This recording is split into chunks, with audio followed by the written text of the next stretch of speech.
Hello everyone, আসসালামু আলাইকুম। সবাই কেমন আছেন? আশা করি ভালো আছেন। আজকে আপনাদের মাঝে ছোট্ট একটি ব্লগ নিয়ে এসেছি। আজকে মেয়েকে সকালে স্কুলে ভর্তি করিয়ে দিয়েছি এবং স্কুল ব্যাগও কিনেছি। স্কুল ব্যাগ কেনার পরে আপনাদের ভাইয়ের 2টা ফোনের গিরিলা লাগানো না গিরিলা লাগাবে এবং আমার ফোনেরও গিরিলাটা ফাটা। এই 3টে ফোনের মোট গিরিলা লাগাবে। এই যে এখন দোকানে যাচ্ছে, কোন দোকানে লাগাবে। দোকানটার নাম হচ্ছে মোবাইল ক্লিনিক। মোবাইলের এখন ক্লিনিক বের হয়েছে। এই যে এখানে আমি বসে রয়েছি, এই যে মেয়েকে মাম পটার ব্যাগ কিনে দিয়েছি। ও তো খুব খুশি। মোবাইলের দোকানের গ্লাসের ভিতরে দেখতেছে, এদিকে আর ও তাকায় না। তারপরে আমি হাত দিয়ে দেখেন ওকে বলতেছি এদিকে তাকাতে, ও তাকাবে না। তো অনেক খুশি। ব্যাগ কিনে দিয়েছে, স্কুল ভর্তি করে দিয়েছে, মাম পটটা কিনে দিয়েছি। ও আরও বেশি খুশি হয়েছে। এই যে এখন বসে রয়েছে, অপেক্ষা করতেছি।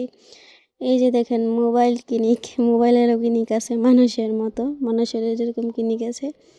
এই যে দেখেন মা মেয়ে অপেক্ষা করতেছি কখন লাগানো শেষ হবে।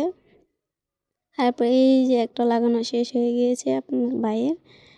এই যে দেখেন আপনাদের ভাইয়ের মতো সেম একটা কাভার কিনে নিলাম আমার ফোনের জন্য। এই যে দেখতে পাচ্ছেন অনেক সুন্দর, কাভারটা আমার অনেক পছন্দ।